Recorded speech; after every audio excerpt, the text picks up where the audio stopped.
ravi de vous accueillir, cher public. Donc, on est aujourd'hui sur le sujet comment végétaliser sa cour avec CoPro Oasis. Donc, finalement, le nom est autoporteur, hein. Merci pour cette invention de ce nom. J'ai le plaisir d'avoir à mes côtés Eva Rochia, qui est chargée d'études à l'Agence parisienne du climat et en charge de ce sujet. Peut-être j'ai écorché votre nom, Eva, c'est bon. Thomas Pérez Vitoria, vous êtes adjoint au responsable de l'Agence d'écologie urbaine à la direction des espaces verts et de l'environnement de la ville de Paris, si je ne me suis pas trompé. Cher public, pour vous rappeler comment on organise cette conférence, alors on est ensemble pendant 1 heure. Ce qu'on vous propose, c'est d'avoir déjà une présentation pour cadrer le sujet sur lequel on va vous expliquer les différents dispositifs en termes d'accompagnement de la part de l'Agence parisienne du climat et d'accompagnement de la ville de Paris et également les aides qui sont associées à ces différents dispositifs. À l'issue de cette première présentation, on vous propose un temps de questions-réponses, environ une dizaine de minutes de questions-réponses. Vous voyez là, on voit vos têtes. Thomas, cette photo ne vous plaît pas. Cette photo n'est pas la bonne. Si, c'est la bonne. Ensuite, on aura une deuxième partie de conférence sur laquelle on va vous faire un retour d'expérience en vous présentant un cas concret, un projet qui a été réalisé, qui est en cours de réalisation, hein. Si j'ai bien compris, on devait avoir le copropriétaire qui était avec nous, mais malheureusement, il n'a pas pu venir. Et donc, c'est Eva qui va se charger de cette présentation. Et là, à l'issue de ce projet, on aura un deuxième temps de questions-réponses. Donc, vous voyez, une première partie un peu théorique, mais avec des éléments qui seront pratiques pour vous. Et puis une deuxième partie, là, ça sera vraiment un retour d'expérience. Voilà. Ce qui va nous amener jusqu'à 12h45 et qui après sera le temps pour aller déjeuner. Eva, je vous laisse commencer alors tout de suite sur la présentation. Prenez bien votre micro pour parler et puis on prendra des questions-réponses de vous, cher public, à l'issue de cette présentation. Ah, c'est vous, c'est Thomas qui commence. Bonjour. Oui, donc moi je travaille à l'Agence d'écologie urbaine, qui est un service de la direction des espaces verts et de l'environnement de la ville de Paris, qui pilote un peu toutes les politiques publiques en faveur de la biodiversité, de l'alimentation durable, mais aussi de la mobilisation du territoire, comment on implique les citoyens et les citoyennes dans la végétalisation de la ville notamment, et sa résilience. Comment est venue l'idée de ce projet? Alors pour être tout à fait honnête, il est aussi possible de végétaliser sa copropriété à travers le dispositif Éco-Rénovons, qui vous est largement présenté par ailleurs, mais c'est vrai que il y avait la nécessité de s'attacher à approfondir la question de la végétalisation dans les copropriétés. Et il me revient de vous dire en quelques mots pourquoi la ville souhaite au maximum végétaliser les copropriétés, la ville en général, mais les copropriétés aussi. Et puis aussi revenir en quelques mots sur l'intérêt pour vous, copropriétaires, de vous lancer dans cette démarche. Euh, la ville de Paris est actuellement en pleine transformation depuis une bonne quinzaine d'années, et ça s'accélère depuis le début depuis quelques années, pour des raisons évidentes de préparation de l'avenir. C'est-à-dire que on sait maintenant que d'ici 2030-2050, les températures, notamment l'été, vont largement augmenter, et il faut préparer la ville à cela parce qu'elle n'a pas été conçue pour de telles températures. Donc c'est la question de la végétalisation de la ville, parce que les solutions fondées par la nature ne sont pas les seules, mais elles sont quand même les plus efficaces et les plus simples, parce que au-delà des bénéfices rendus immédiatement par par la nature. Donc le premier qui va être visible et sensible pour vous, c'est le rafraîchissement, hein, à travers l'évapotranspiration, c'est-à-dire que la végétation va prendre l'eau, la terre va prendre l'eau et la rendre, et ainsi rafraîchir une cour de copropriété, mais aussi l'espace public. C'est ce qui explique les objectifs extrêmement ambitieux que nous avons à la ville de Paris, de végétaliser la ville à travers notamment la plantation de centaines de milliers d'arbres, de zones arbustives, de zones végétalisées le long des avenues, le long des rues, partout où c'est possible. Et donc, il manquait une brique à ce grand dispositif qui était celui de la propriété privée. Je fais juste une parenthèse pour dire que les bailleurs sociaux ont reçu eux aussi des aides pour aller vers ces transformations de l'habitat et donc végétaliser au maximum. Et donc, végétaliser au maximum, ça signifie et de le faire de manière qualitative. Ça signifie tout d'abord désimperméabiliser, et cela permet d'une part de planter, ça paraît assez évident, en pleine terre, mais surtout ça permet aussi d'absorber l'eau, qui est le deuxième grand objectif de ce dispositif, qui est la désimperméabilisation et ce qu'on appelle l'abattement des eaux pluviales. Parce que là, lorsqu'il y a de fortes pluies, la pluie qui est globalement de l'eau propre va directement dans les égouts, et donc elle va être ensuite mélangée à de l'eau sale et elle va être retraitée. Et parfois, elle va engorger le système d'égout. Et vous connaissez tout le débat sur le fait que quand il y a des pluies d'orage, jusqu'à maintenant, il y avait parfois la nécessité de rejeter de l'eau sale en Seine.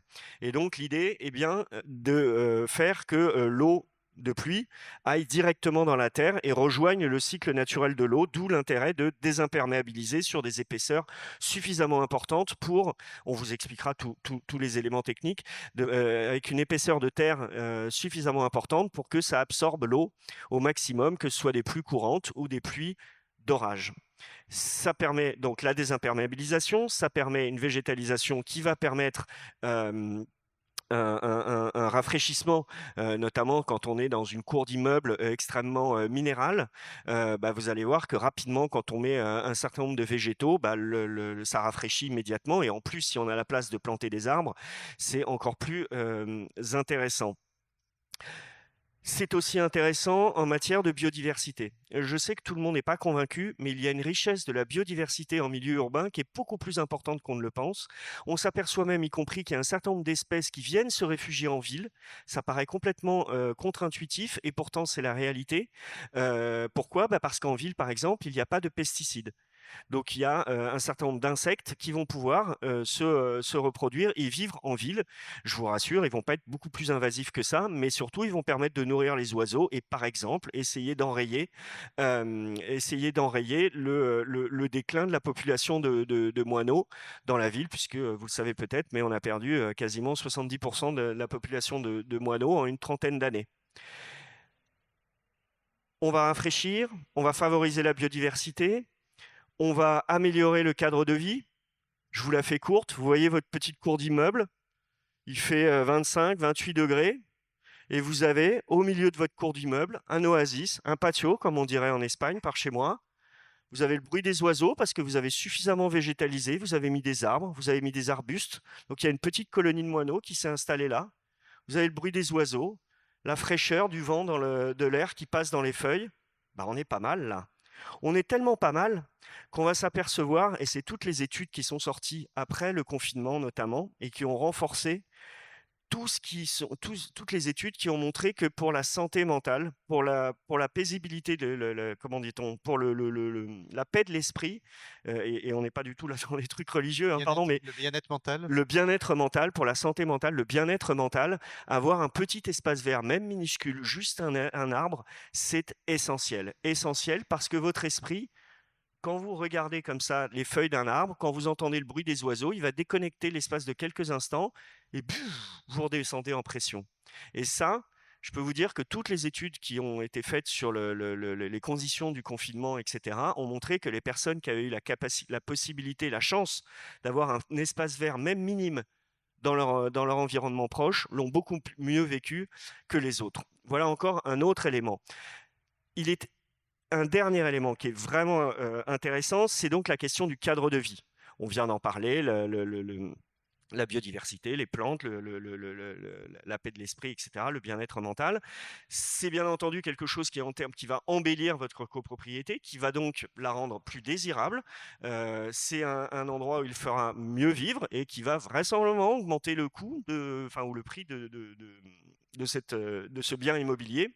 Et enfin, j'ajoute que la désimperméabilisation, le fait de mettre tout un espace en pleine terre, ça va aussi insonoriser parce que le bruit va être absorbé par les végétaux, mais surtout par la terre. Je vous donne juste un exemple pour que vous vous rendiez compte. Prenez un ballon de basket, faites-le rebondir sur une dalle en béton, vous allez voir le bruit que ça fait. Faites-le rebondir sur une pelouse ou sur de la terre et vous allez voir que le bruit est beaucoup moins important. Il est voire même inexistant. Voilà un petit peu les différentes raisons qui nous font promouvoir ce dispositif en intégrant bien entendu sur le rafraîchissement la végétalisation des murs, mais aussi la végétalisation des toitures et pourquoi pas, si c'est possible, en faire même un petit jardin, un rooftop comme on dit maintenant. Voilà un peu les différents éléments d'argumentaire pour végétaliser une copropriété. Je vous remercie de votre attention et je reste à votre disposition pour les questions après. Voilà.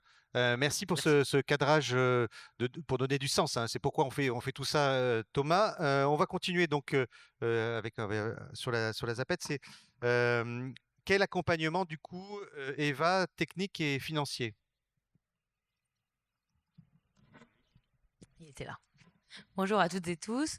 Du coup, en effet, comme l'a décrit Thomas, on a aujourd'hui, donc la ville de Paris a mis en place pour justement vous accompagner à cette poursuite à la recherche de ces espaces au sein de vos copropriétés, un dispositif qui s'appelle CoproAsis et qui donc a été mis en place il y a 1 an. C'est un dispositif donc qui permet de vous faire bénéficier d'un double accompagnement, à la fois un accompagnement technique et financier. L'accompagnement technique, il est prodigué par l'Agence parisienne du climat, que j'ai la chance de représenter aujourd'hui, donc via notamment la plateforme Coach CoPro, dont vous avez peut-être déjà entendu parler si vous êtes baladé un petit peu entre les 2 stands de l'Agence parisienne du climat qui sont présents aujourd'hui. Donc la plateforme Coach CoPro, c'est le guichet unique pour bénéficier de ce dispositif. Via cette plateforme, vous êtes recontacté quand vous vous inscrivez par un conseiller de l'Agence parisienne du climat en fonction de votre arrondissement qui va pouvoir vous accompagner dans votre projet du début à la fin. Donc, c'est des informations, des conseils, mais aussi un accompagnement dans la mobilisation des aides que je vais présenter juste après. Et puis, c'est aussi vous réorienter vers un annuaire de professionnels qui sont affiliés. Est-ce que c'est les mêmes, juste une petite question, c'est les mêmes conseillers que ceux qui accompagnent sur les rénovations Oui, énergétiques? Donc on peut aussi, un conseiller qui accompagne sur la rénovation énergétique, pousser sur le sujet coproasis, hein? tout à fait. Ce sont les mêmes personnes qui sont territorialisées en fonction de vos arrondissements. Pour ce qui est de la partie financière, donc celle-ci, elle est fournie par la ville de Paris. Donc c'est des aides qui ont été mises en place à la fois pour les études qui sont indispensables avant de passer aux travaux. Donc ça va être les études dites préalables qui vont être de la faisabilité, est-ce que je peux le faire techniquement, et puis aussi la conception, c'est-à-dire que quelqu'un va s'occuper de concevoir votre projet.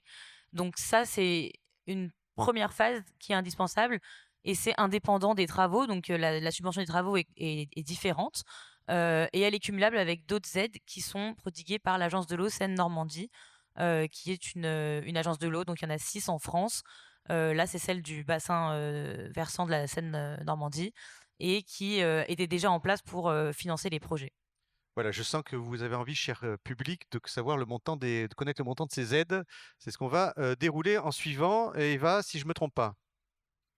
Oui, alors du coup, pour commencer, les études préalables, comme je le disais, sont financées par le dispositif CoproAsis. Donc, il s'agit d'un forfait de 5 000 € qui est indépendant de la réalisation ou non des travaux.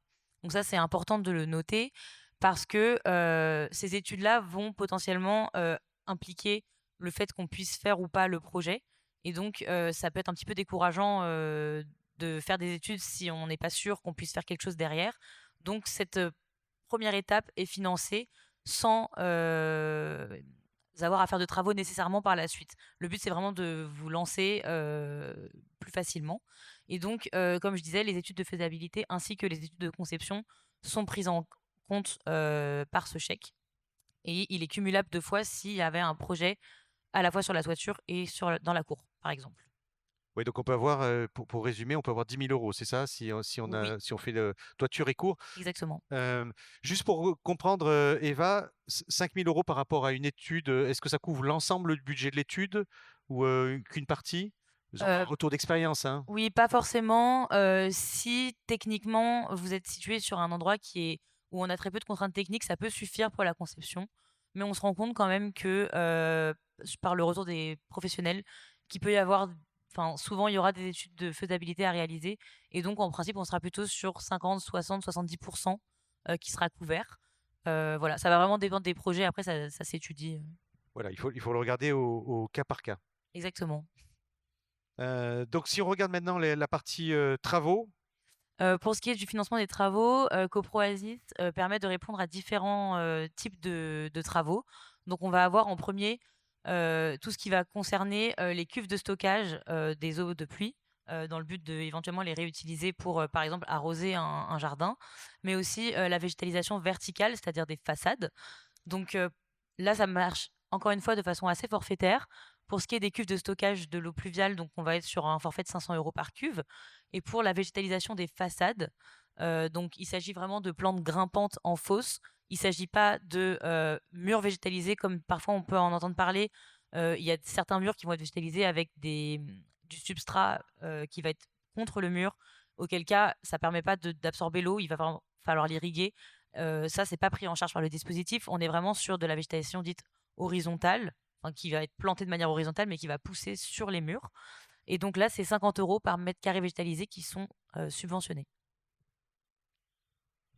On a également les cours d'immeubles qui peuvent être sujettes à végétalisation dans le cadre du dispositif CoProASIS.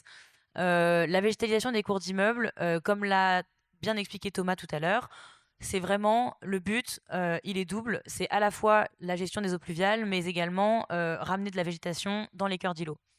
Cette gestion des eaux pluviales, elle est vraiment dans ce but de créer des espaces tampons pour l'eau de pluie. Je m'explique. En fait, le but, c'est de temporiser l'évacuation des eaux pluviales vers le réseau d'assainissement et donc de temporiser ces épisodes justement où on peut être amené à évacuer l'eau de pluie vers la Seine quand elle est trop importante. Donc le but, c'est que les eaux de pluie courantes, c'est-à-dire une lame d'eau de hauteur à peu près 1 centimètre maximum, soient captées par un espace végétalisé ou du moins désimperméabilisé. Ça peut être des matériaux minéraux qui vont être perméables. Il faut également que le projet puisse maintenir ou augmenter la surface végétalisée. Ça peut paraître évident, mais je le rappelle.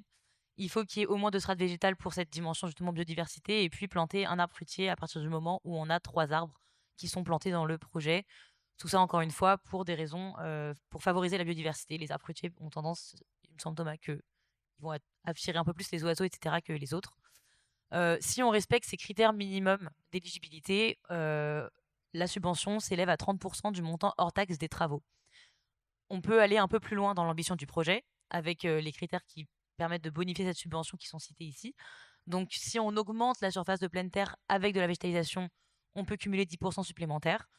Idem si on gère les pluies fortes, c'est-à-dire que l'espace tampon est plus important et qu'on peut avoir d'autant plus d'eau pluviale qui sont gérées au-delà des eaux courantes. Et puis, si on déconnecte les gouttières.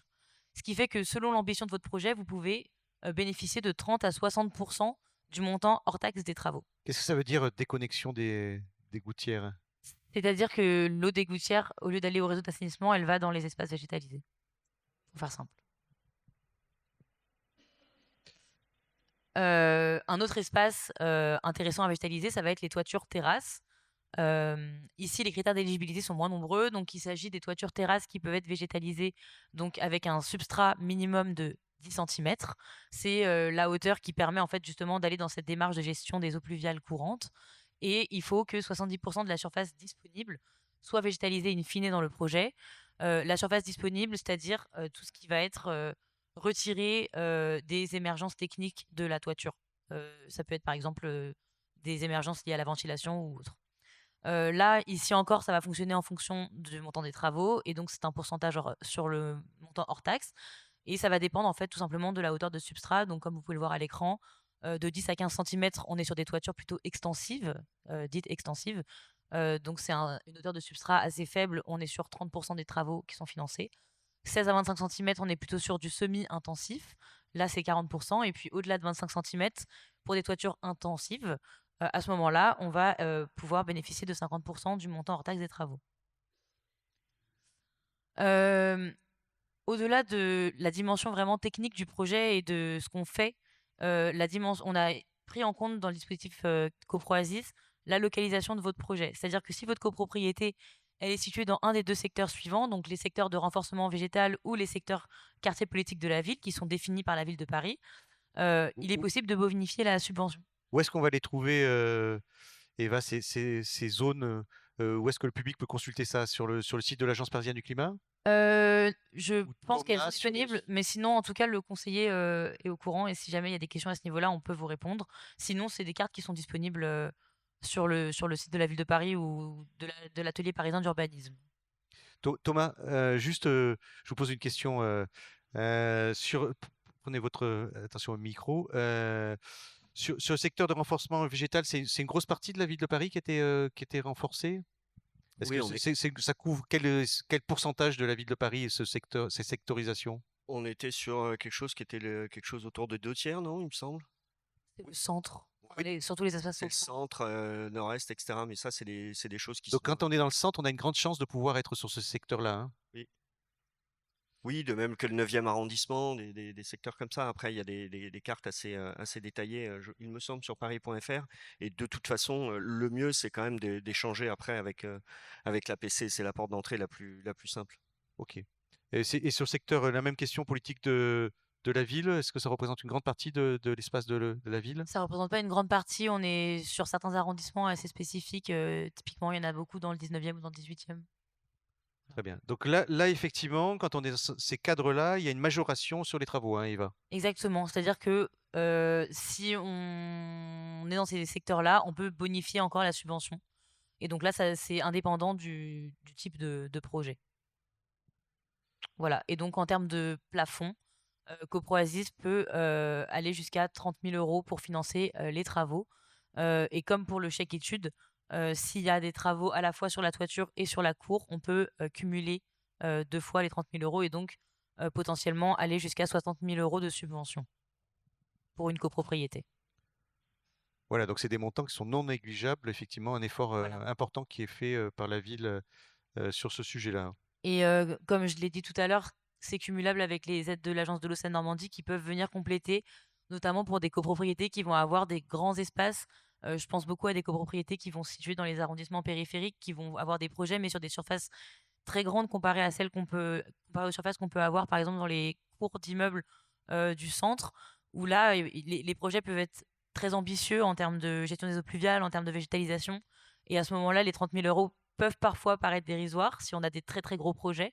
Et à ce moment-là, il est très intéressant de cumuler avec l'agence de l'eau Seine-Normandie. Voilà.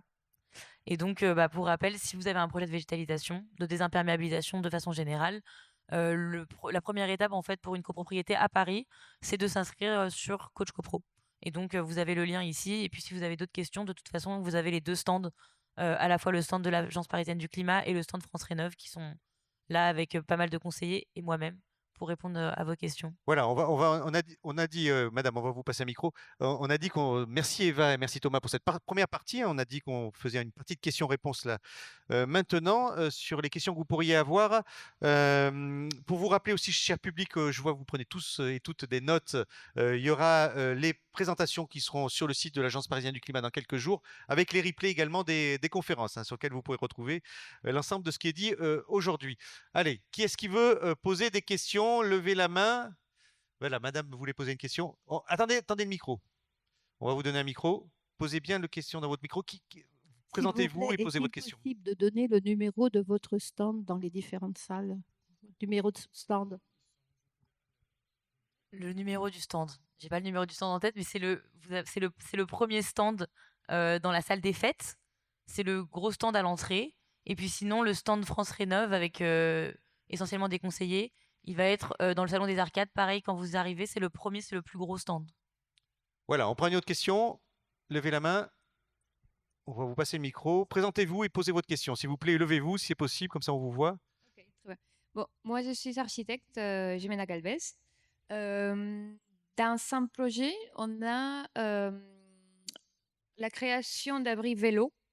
Et au niveau de la toiture, on pensait installer une végétalisation. Est-ce que les financements est pris en compte dans ces cas aussi? Oui, alors en fait, si la végétalisation de la toiture est prise en compte. Pour ce qui est des vélos, en revanche, ce ne sera pas financé par le dispositif CoProASIS.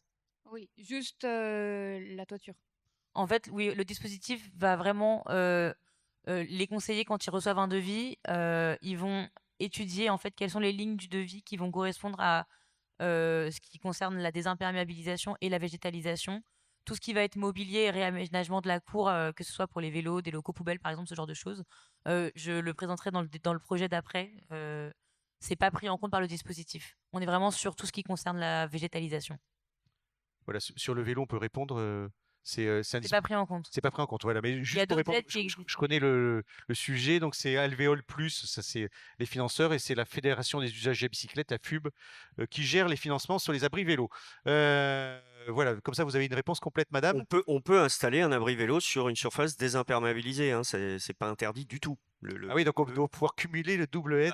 Oui, moi, c'est ce que je voulais dire. Il y a énormément de choses qui peuvent avoir intérêt à rester dans si on parle d'une cour d'immeuble dans une copropriété, que ce soit un abri vélo, ça peut être un composteur aussi, qui est très utile dans la mesure où on a après une surface de végétalisation suffisamment importante pour pouvoir utiliser le compost produit.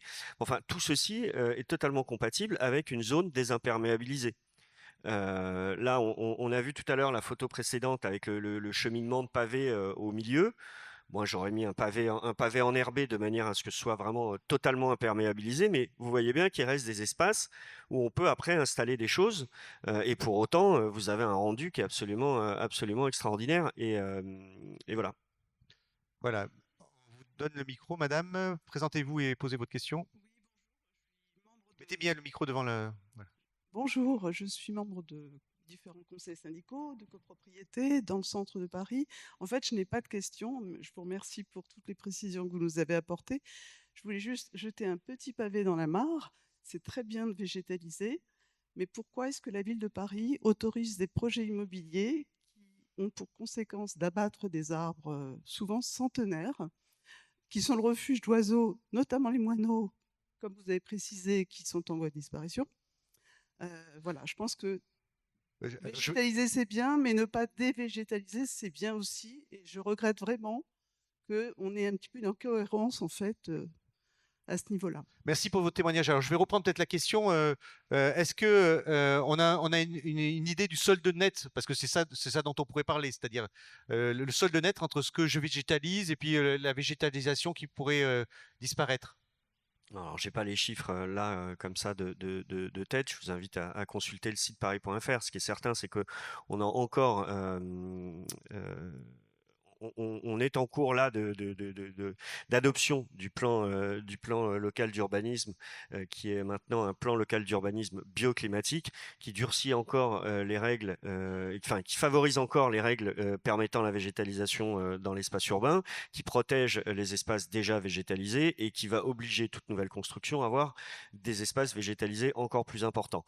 J'invite juste un peu de modération sur la question des abattages d'arbres. Bien souvent, des abattages d'arbres sont le fait d'arbres malades, et donc on est bien obligé de les abattre parce que sinon ils vont tomber sur les gens et que c'est dangereux, et que on abat très peu d'arbres pour le plaisir. Et au pire, si jamais on n'a pas réussi à mettre en place la séquence ERC, c'est-à-dire éviter, réduire, compenser, et donc qu'on n'a pas été capable de faire un projet sans abattre un arbre, eh bien on est obligé de compenser. Alors certes avec des arbres jeunes, mais qui vont grandir et qui vont devenir vieux et qui rendront donc un certain nombre qui rendront les mêmes services écosystémiques dans quelques années, mais qui devront être plantés à un nombre supérieur à ce qu'il y avait auparavant. Je pense par ailleurs qu'on s'éloigne un chouille du sujet. Voilà, mais si on a compris. Ouais. Allez, monsieur, après ce sera monsieur devant. Allez-y, présentez-vous et posez votre question. Oui, bonjour, je suis dans une copropriété à Paris, d'un petit immeuble avec une cour intérieure et un toit à végétaliser éventuellement. L'année dernière, j'étais déjà à cet atelier, et cette année, il n'y a pas d'acteur en fait qui est un opérateur qui pourrait témoigner, contrairement aux autres ateliers où on avait le groupe Coulon, etc. Et ma difficulté l'année dernière, c'était de trouver un opérateur. Alors on me renvoie vers la liste APC Paris. Ils ont tous coché qu'ils font de la végétalisation.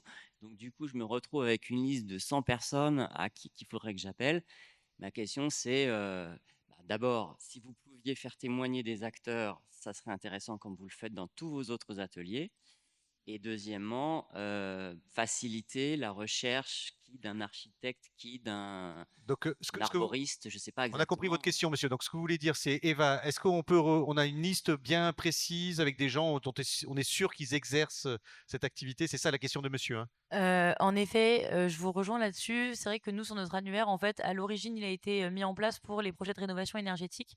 Et donc, la végétalisation, effectivement, la compétence végétalisation, paysagisme, elle était déjà en place pour les projets de rénovation qui voulaient aller un petit peu plus loin. Et donc, effectivement, elle était cochée pour les personnes qui pouvaient intégrer en fait ça dans leur conception de projet. Aujourd'hui, on est en train de réfléchir justement, comme on s'est spécialisé aussi sur cette question-là de la végétalisation, et qu'aujourd'hui, on a des copropriétaires qui viennent pour rechercher spécifiquement des architectes ou des paysagistes sur ces questions de végétalisation, et que c'est bien plus précis que juste la rénovation globale, et on est vraiment sur des choses très spécifiques. On est en train de réfléchir à justement comment est-ce qu'on pourrait faire en sorte que l'annuaire puisse filtrer mieux sur les différentes compétences des professionnels. C'est en cours. Voilà. Merci pour votre réponse. On a juste, c'est un petit aparté, hein. Il y a des gens qui sont devant nous là avec apparemment, c'est des professionnels. Donc, si vous voulez leur poser des questions, je pense, Eva, Oui, il y a beaucoup de professionnels qui viennent aujourd'hui, mais c'est vrai qu'ils sont. Là, il y en a qui sont devant nous avec des plantes, hein, Tout à fait. donc vous pourrez aller poser la question peut-être à ces gens-là directement. Oui. Monsieur posait la question, alors plutôt des questions techniques, hein, pas Oui, des. alors, très rapide. Je suis sur 3 copropriétés, donc Mettez j'ai bien le 3 micro. correspondants coach pro. C'est des gens formidables, mais très très débordés. Donc je comprends que sur le sujet, ils vont pouvoir vous entendre. Enfin, on peut avoir un échange de mails, mais ils vont pas faire une étude technique. Ils vont pas se déplacer naturellement dans l'immeuble pour dire oh, c'est pas possible ou c'est possible. Donc c'est juste une précision éventuelle sur votre exposé qu'on peut obtenir d'eux, et après on renvoyait la liste de prestataires. On est d'accord, hein, ils vont pas plus loin. Et la deuxième sous-question, c'est dans les cours, il y a souvent des bâtiments annexes, alors qui sont le local à vélo, qu'il n'est pas forcément nécessaire de démonter, le local de toilettes collectives, un abri. Bon, ils font des toits en zinc qui montent à la hauteur du premier étage. Bon. Est-ce que dans un projet de végétalisation, c'est possible d'envisager qu'on mette des pots de fleurs, des plantes grimpantes à moins de 10 mètres, sur ces espaces-là, qui ne sont pas la cour proprement dite, mais le bâti sur la cour? Voilà, on va vous répondre. Ça rentre dans le sujet ou non? Oui, ça rentre dans le sujet. On va vous répondre si on peut. Pour moi, tout s'étudie, donc c'est envisageable. On a déjà eu un exemple avec éventuellement des toitures de box qui voulaient être végétalisées. Typiquement, ça marche. Enfin, c'est pas que les toitures du bâtiment. Les espaces libres. Voilà. Et ça va dépendre après de la hauteur, puisque nous, on va calculer en fonction de la quantité d'eau qui sera potentiellement absorbée. Voilà, on va faire un autre tour de questions. Après, je vois, vous êtes nombreux à vouloir poser des questions, mais on fera un autre tour de questions après dans une seconde partie. On va présenter un retour d'expérience. Et puis ensuite, on aura une deuxième partie de questions-réponses. Juste avant de commencer ce retour d'expérience, est-ce que dans la salle, je voulais savoir, est-ce qu'il y a des gens qui ont végétalisé leur toiture, qui sont présents dans la salle? Est-ce qu'il y a des gens qui ont des projets de végétaliser? Peut-être lever la main. Ah oui, il y a pas mal de personnes qui sont qui sont venues parce qu'ils ont vraiment des projets en cours.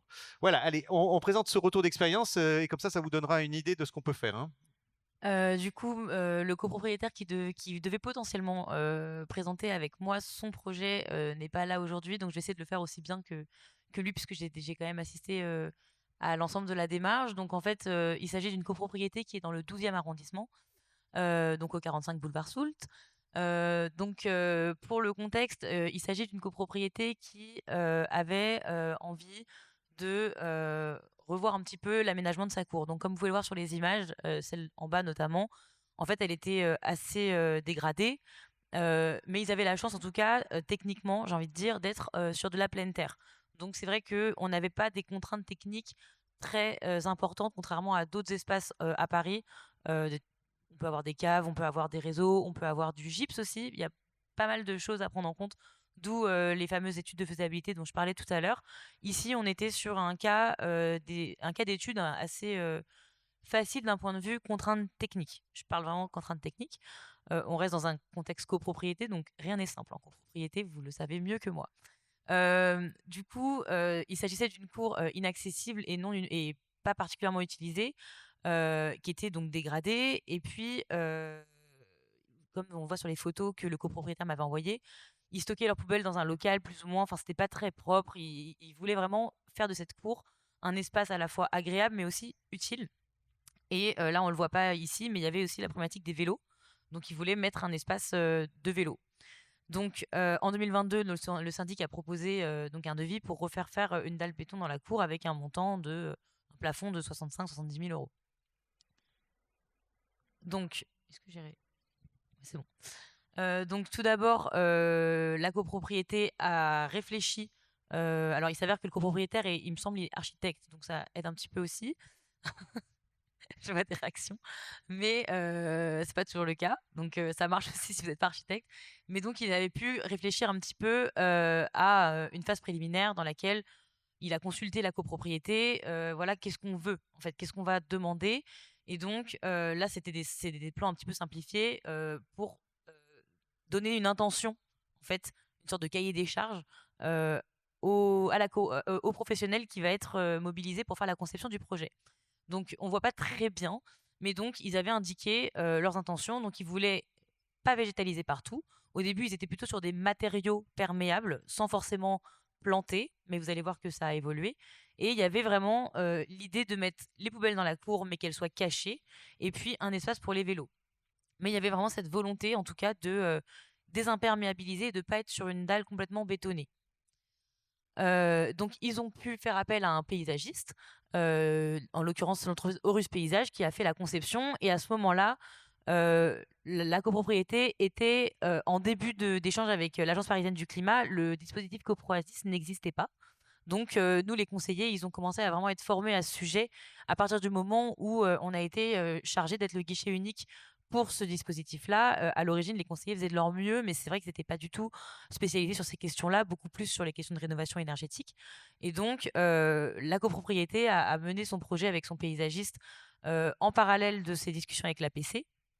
Et donc, il y a un avant-projet sommaire pour échanger avec le copropriétaire qui a été réalisé, puis un avant-projet définitif. Et donc, à la suite de la conception du projet, des entreprises de travaux de végétalisation ont été consultées et ont été mises en concurrence. Et donc ça, c'est vraiment le paysagiste qui les a accompagnés là-dessus pour justement consulter les entreprises, voir un petit peu les différents devis qu'il pouvait y avoir, les différents montants qui proposaient quoi. Et selon les différents devis, le projet a été estimé pour les travaux entre 35 000 et 50 000 euros. En parallèle de ça, du coup, je vous disais, donc l'Agence parisienne du climat a été contactée par la copropriété en 2022. Et puis, c'est début 2023 fin 2022, pardon, qu'on a commencé à réfléchir au dispositif CoproAzis avec la ville de Paris. Et donc, on a mené une expérimentation où il y a eu quelques copropriétés qui ont été visitées, des copropriétés dites pilotes, dont le 45 boulevard Soult faisait partie. Et on a pu aller voir la copropriété, échanger avec eux et les accompagner là-dessus. Et donc, une fois que le paysagiste a pu rendre son projet, donc c'était avant le dispositif, donc cette copropriété n'a pas bénéficié du chèque étude, puisque l'étude avait déjà été faite. En revanche, le paysagiste avait proposé un projet qui était complètement éligible à CoproAzis. Donc c'était un coup de poker, mais ça a bien fonctionné puisque les ambitions étaient là. C'est-à-dire que c'était 100% perméable, pas 100% planté. Hein. On a vraiment une partie, comme je disais tout à l'heure, donc au centre, vous avez une partie minérale, mais c'est des matériaux qui sont perméables, l'eau s'infiltre. On est sur de la pleine terre, hein, je le rappelle, donc c'est facile à gérer. Il n'y a pas eu de question de sous-sol sensible. Il y a en haut, comme vous pouvez le voir, donc une mise à distance avec une petite prairie pour que la cour que les appartements en fait du rez-de-chaussée soient pas directement quand il y a du monde dans la cour. C'est une sorte de mise à distance pour qu'il garde un peu d'intimité. Et puis au fond de la cour, il y a une lisière arborée. Donc ça, c'est vraiment le projet du paysagiste. Et donc là, c'est des petites photos. Le projet est en cours de réalisation, il n'est pas terminé. Donc là, c'était pour vous montrer un petit peu les étapes. Donc vous avez en haut, donc là, c'était la première étape. Donc ils ont tout décaissé dans la cour. Et puis au fur et à mesure, le copropriétaire nous a envoyé des photos des différentes étapes. Donc Ils ont remis donc les matériaux minéraux, etc. Et puis là, à droite, vous avez la dernière photo qu'il nous a envoyée, où on a quand même ça commence à ressembler à quelque chose. Donc on a vraiment cette mise à distance. On a un endroit qui est décaissé avec un escalier qui permet d'accéder à la cour.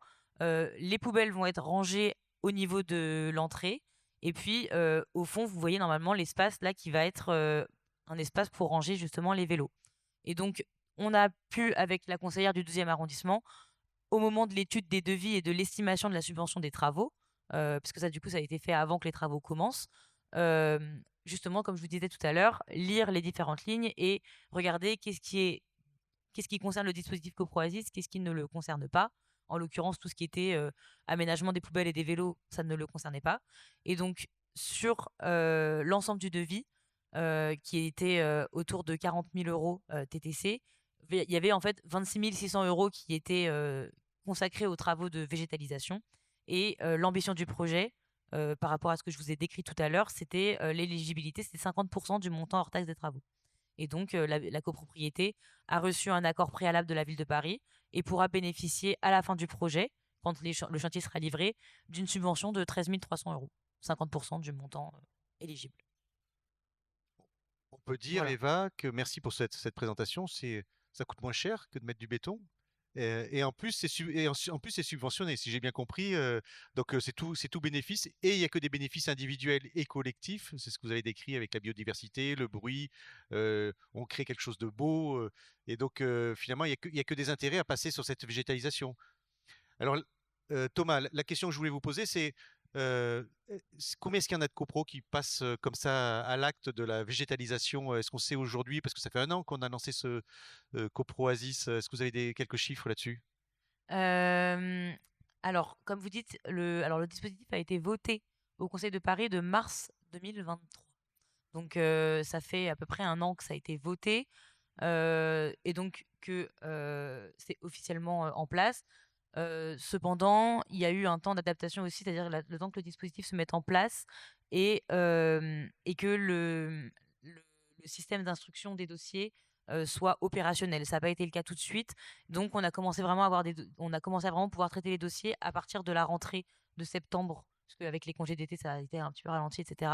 Et donc, on a des copropriétés qui font appel à nous. On en a beaucoup qui sont inscrites sur Coach Copro qui veulent faire de la végétalisation. On en a une centaine aujourd'hui qui sont identifiés comme ayant un potentiel pour CoproASIS en tout cas.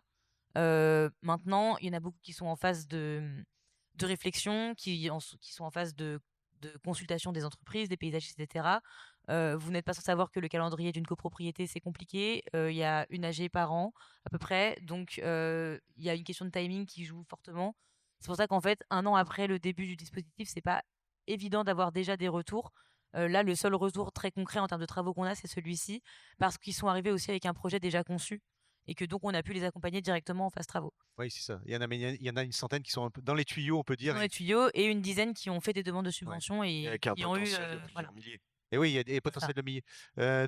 En termes de, bon, j'avais 2 questions en termes d'essence. Alors, est-ce que Thomas, vous êtes en capacité de répondre sur les essences qu'on peut mettre dans ces. Est-ce qu'il y a des recommandations qu'on peut faire aux Absolument, il y a des propriétaires qui nous écoutent aujourd'hui? Il y a des recommandations et d'ailleurs, je me faisais la réflexion que j'avais pas vu passer la palette végétale. Bon, bref, de ce projet-là. Oui, nous, on va préconiser.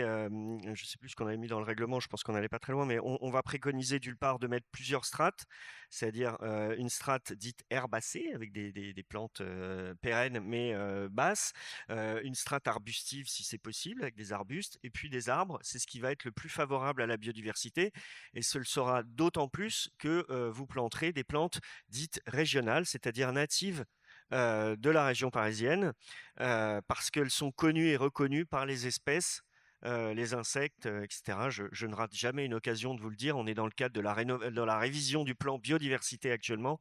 Donc, je vous invite à suivre ça sur paris.fr. Mais je vous donne un exemple. Quand on plante un marronnier, il rend service à 3 espèces d'insectes.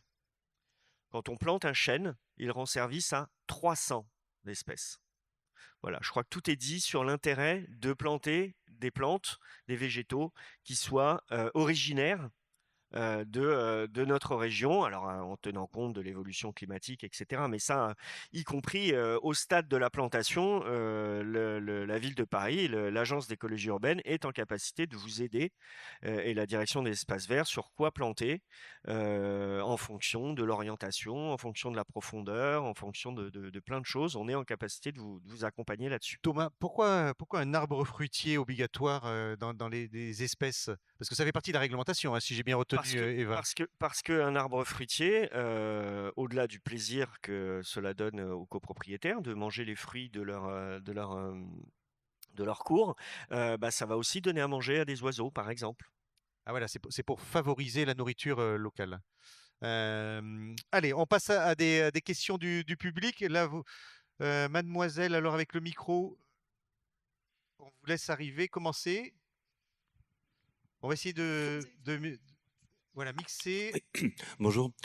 Levez-vous et présentez-vous et posez votre question. On va faire voilà, un homme et une femme pour essayer de mixer un peu aussi sur la population à qui on passerait le micro. Mademoiselle. Okay. Je m'appelle Edouard, je suis président du conseil syndical de ma copro. C'est la copro la plus récente du Marais. Elle représente à peu près 3000 mètres carrés habitables. Dans cette copro, on a déjà un jardin de 600 mètres carrés en pleine terre avec 2 acacias, 50 mètres de haies. On a aussi une cour avec 200 mètres carrés plantés en pleine terre, des toitures techniques non accessibles, à peu près 200 mètres carrés, qu'on aimerait végétaliser à 70%. Et des façades aussi végétalisables, il y a à peu près 400 mètres carrés de potentiel. Et j'ai cru comprendre, et là j'aimerais une réponse technique, que les aides au financement de la végétalisation verticale ne pouvaient pas être prises en compte lorsque l'on plante non pas en pleine terre, mais en façade. Est-ce que j'ai entendu juste ou je me suis trompé? Est-ce que Eva, vous avez compris la question? Oui, si la question, quand vous dites planter en façade, j'imagine que vous parlez des substrats qui sont verticaux du coup? Oui. Enfin, vraiment les murs végétalisés. En fait, non, ceux-là ne sont pas subventionnés parce que l'intérêt du dispositif CoproASIS, c'est de favoriser les projets qui vont permettre justement d'accaparer les eaux pluviales.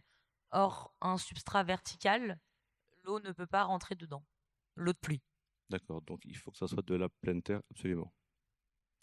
En tout cas, ça n'a pas été jugé suffisamment performant en termes d'abattement des eaux pluviales pour mis en place, pour entrer dans le cadre de la subvention. On pourra échanger avec les ingénieurs de la ville de Paris en charge de la végétalisation du bâti.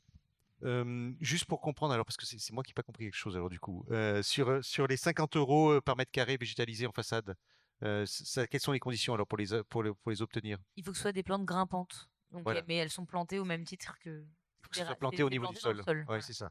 Voilà, donc il y a ces aides-là, mais vous avez compris la contrainte. Allez, madame, devant, on va vous amener la. Ah voilà, une autre. Très bien. Après, bonjour, je suis copropriétaire d'une grosse. Mettez bien le micro devant vous. Je suis propriétaire d'une grosse copropriété dans le 19e et donc on a en fait deux possibilités. C'est de faire des cuves pour réceptionner les eaux de pluie. Mais voilà, comment est-ce que c'est possible, etc. Et d'autre part, on a une partie qui est sur des parkings. Donc ça, c'est différent. Et donc, ça pose des problèmes aussi pour la végétabiliser. Voilà, c'était mes deux questions. Voilà, les parkings et les cuves. Les parkings, alors les cuves, oui, c'est subventionnable. Après, il faut avoir un intérêt pour utiliser l'eau, mais enfin, ça peut servir à nettoyer, je sais pas quoi. Les parkings, il faut vraiment faire une étude de portance, il faut regarder. Hein, ça se fait en tout cas. Carton, quoi. Ils sont pas en carton, donc il y a forcément une possibilité de végétaliser. Après, toute la question va être quelle épaisseur de substrat, enfin de terre, vous allez pouvoir mettre pour végétaliser. Mais ça, pour le coup, c'est le chèque étude qui peut être utilisé pour ça. Hein. Vous avez 5 000 € pour étudier la portance et voir si c'est possible de végétaliser la toiture du parking. Est-ce qu'on peut des parkings, est-ce qu'on peut végétaliser aussi des parkings aériens sur lesquels on pourrait faire une alternance entre du béton et des végétaux? Pourquoi vous allez alterner du béton? Mettez des végétaux tout court. Partout, hein. Ok. Et sur lesquels vont rouler les voitures, hein. Ah, si vous avez une cour où il y a les voitures qui rentrent, Oui. bah là vous désimperméabilisez, vous mettez du pavé enherbé par exemple, qui va permettre d'infiltrer l'eau. Et votre voiture, elle va rouler. Puis voire même si c'est dans une cour, bah, vous faites juste une allée de pavés enherbés, puis vous mettez de l'herbe au milieu et puis de la végétalisation de chaque côté. Voilà, rien n'est interdit, on peut Et végétaliser. tout est possible. Voilà, une question. Alors levez-vous, monsieur ou madame, et posez votre. Voilà, monsieur, posez votre question, présentez-vous et posez votre question. Bonjour, je suis membre d'un conseil syndical d'une résidence. Nous sommes dans un processus de rénovation énergétique au stade maîtrise d'œuvre conception. Nous avons déjà un espace vert. Après l'étude de structure, il y aura une possibilité de mettre une toundra au niveau du toit. Par contre, moi j'estime que l'espace vert dont nous jouissons pourrait être amélioré. Notamment, bon, il y a des magnifiques globes lumineux qui fonctionnent la nuit. Donc, bon, je pense que les arbres sont perturbés pour leur photosynthèse. Et j'aimerais savoir si le dispositif COPRA-ASIS, on peut solliciter une étude pour l'amélioration d'un espace vert. À mon sens, oui. Surtout si ça permet en fait d'atteindre les critères d'éligibilité que j'ai présentés tout à l'heure. Je pense que ça vaut le coup toujours en fait de. Alors, si vous êtes dans le cadre d'une rénovation énergétique, potentiellement ce ne sera pas forcément le dispositif CoProASIS qui pourra vous aider. Je ne sais pas si vous êtes si vous avez candidaté en tout cas pour le dispositif Éco-Rénovons Paris Plus. Ce dispositif-là possède un volet îlot de fraîcheur. Il y a un bonus qui existe et donc vous pouvez tout à fait intégrer la végétalisation et la désimperméabilisation dans votre phase de maîtrise d'œuvre conception.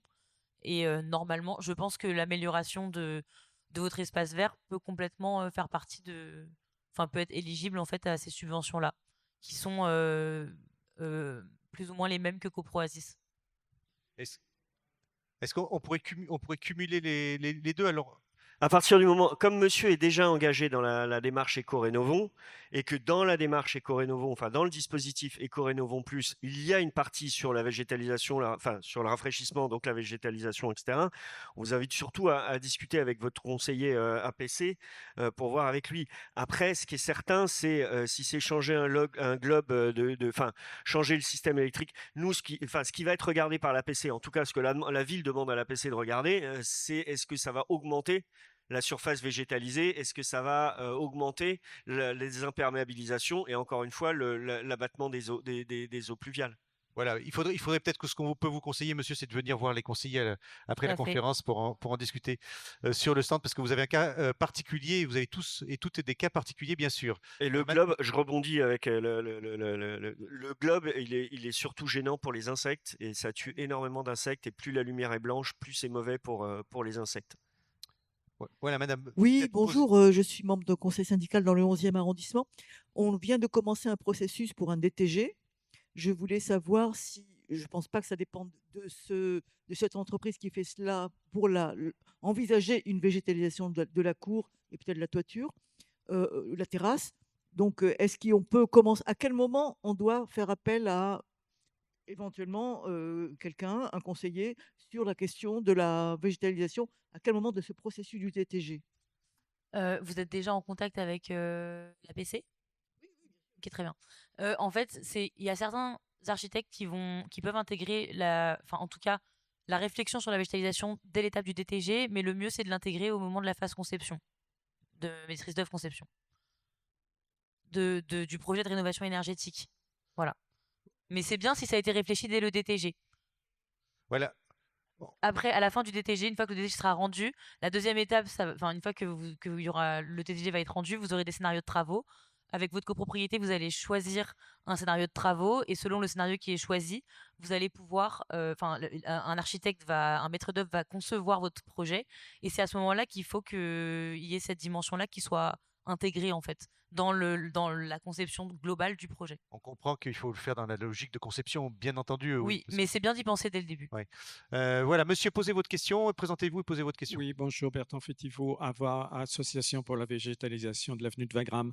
Ah voilà, un spécialiste. Ma question, elle est, vous avez donc 10 expériences, si j'ai bien compris. La végétalisation, ça implique en réalité de faire un certain nombre de travaux d'entretien. Et donc, comment ça se passe? Par exemple, il y a une excellente initiative qui est la végétalisation des pieds d'arbres, mais on sait beaucoup qu'il y a, au bout de quelques mois, voire quelques années, ça s'arrête et c'est pas véritablement entretenu. Donc là, en l'occurrence, vous comptez faire participer les habitants, ou c'est dévolu, enfin, on peut imaginer toutes les solutions, ou c'est dévolu au concierge s'il en existe, et éventuellement, puis je vais prolonger la chose, c'est est-ce qu'il ne pourrait pas y avoir une incitation à ce que l'immeuble, puisqu'il végétalise sa cour, est-ce qu'il ne végétaliserait pas jusqu'à son pied d'arbre qui est juste en face, qui est en général une poubelle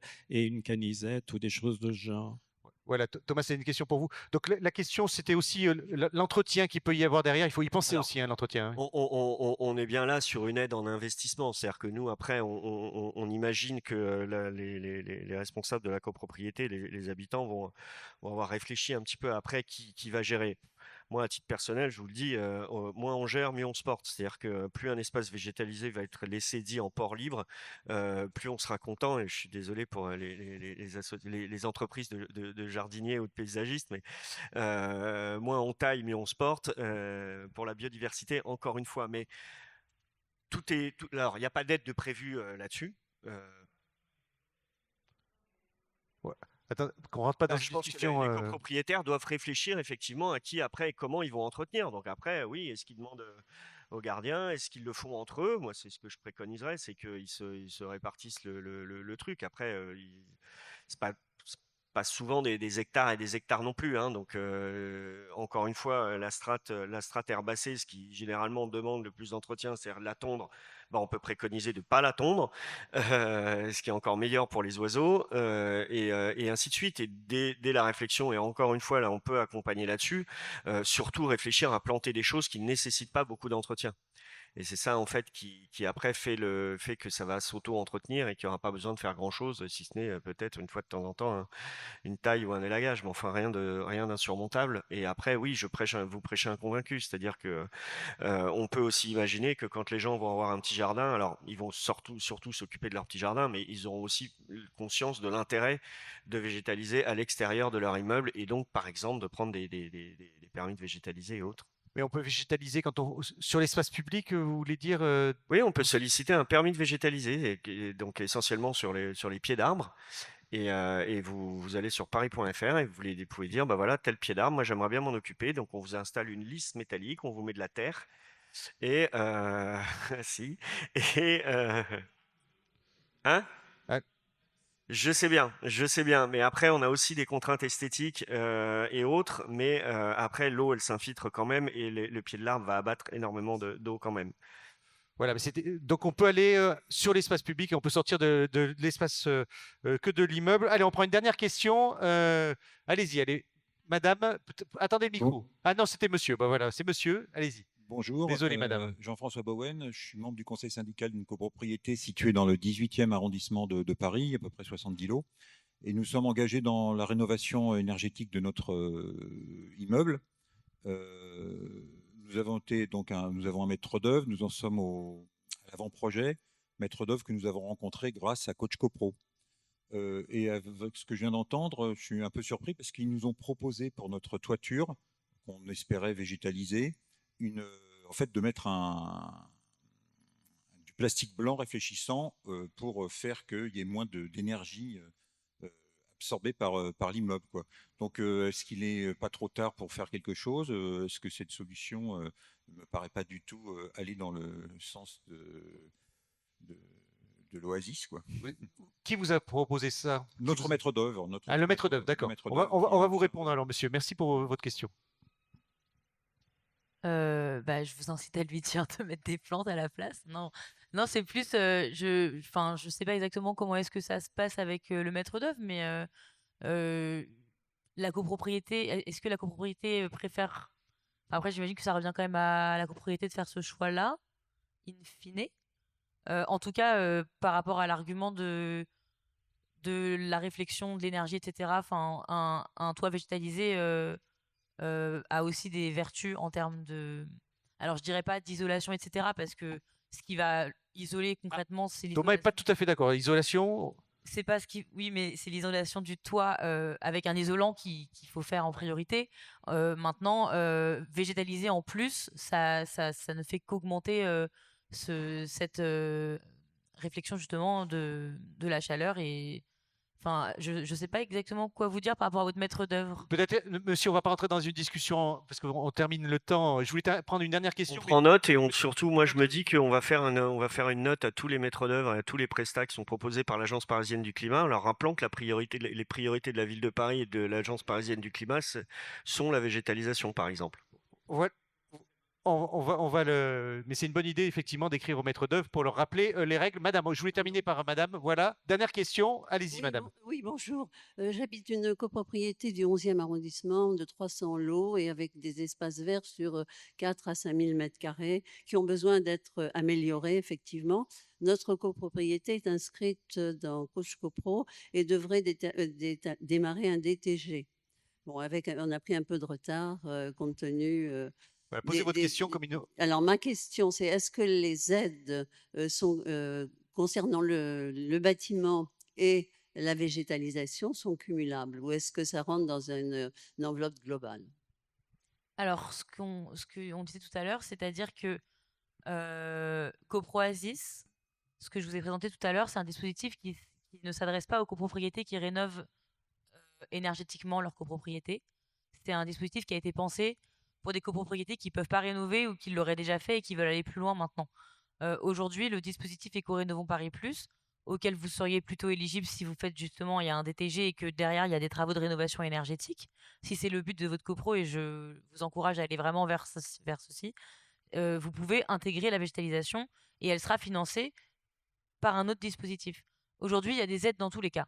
C'est-à-dire que vous fassiez de la rénovation énergétique ou pas, si finalement votre copropriété ne peut pas faire de rénovation énergétique, peu importe, à ce moment-là, vous pourrez faire appel à CoproASIS. Mais nous, en tant que défenseurs quand même de la rénovation énergétique, et c'est très important de le faire aujourd'hui, vous aurez plein d'informations partout dans le forum aujourd'hui à ce niveau-là. On vous encourage à le faire et intégrer la végétalisation en bonus, c'est encore mieux. Et à ce moment-là, c'est financé par le même dispositif que pour la rénovation énergétique. Et les montants de financement sont les mêmes, Eva? Encore une fois, hein, attention, parce que là j'entends madame qui disait qu'elle avait déjà énormément d'espaces verts qui demandaient à être rénovés. Il y aura une aide dans la mesure où, pareil que pour CoproASIS, je suppose, dans la mesure où il y a accroissement de la zone de pleine terre et donc d'imperméabilisation. Voilà. Ouais. Voilà. Est-ce que les. Alors, il n'y a pas besoin de cumuler parce que vous êtes dans le même dispositif. Éco-Rénovons comprend une partie végétalisation. Donc, s'il y a accroissement de la végétalisation de votre copropriété, ça pourrait être étudié dans le cadre de Éco-Rénovons. Et donc, oui, vous aurez une aide sur la partie végétalisation. Voilà. Allez, on a terminé. On peut les applaudir pour cette présentation.